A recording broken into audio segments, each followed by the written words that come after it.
High, আমি রুদ্রাণী। আরেকটা ব্লগে আপনাদের সবাইকে স্বাগত। আজ খুব তাড়া ছিল, কারণ আজ ছিল আমার ঠাকুমার অপারেশন। বাই দ্য ওয়ে, আরে মাইনর অপারেশন। তাই ভাবলাম আজ একটু সকালবেলা উঠে দেখি, বাহ কী সুন্দর রোদটা উঠেছে।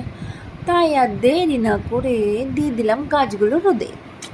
একটু তো জল দিতে হবে বলুন। তাই আর লেট না করে জলটাও দিয়ে দিলাম। দিয়ে জল টল দেওয়ার পর তারপরে ভাবলাম কী করি। তারপরে ভাবলাম না, জামা প্যান্ট গুছিয়ে একটু স্নান করতে যাই। স্নান টান করে সেই যে রেডি হয়ে যাচ্ছিলাম, তারপর তো সেদিক থেকে তারাও আসছিল, তাড়াতাড়ি যেতে হবে। যাই হোক, পৌঁছেও গেলাম, দেখলাম সবাই বসে আছে, আর আমি কিছুক্ষণ পর বোরিং হচ্ছিলাম, বেকার লাগছিল। তারপর এই যে একটা ছোট্ট ফুটফুটা বাচ্চা থেকে দেখলুম, দেখার পর দেখছি ও ফোন ঘাঁটতেছে। তারপর আমার পেলো দমে খিদা, দিয়ে আমি কিছু নিয়ে নিলাম। বাড়ি আসতে দেখতে দেখতে কি সুন্দর কাশফুল, আহা। তারপর ঘুম টুম থেকে উঠেই যে খিদা লাগলো। আজকের মতো টাটা।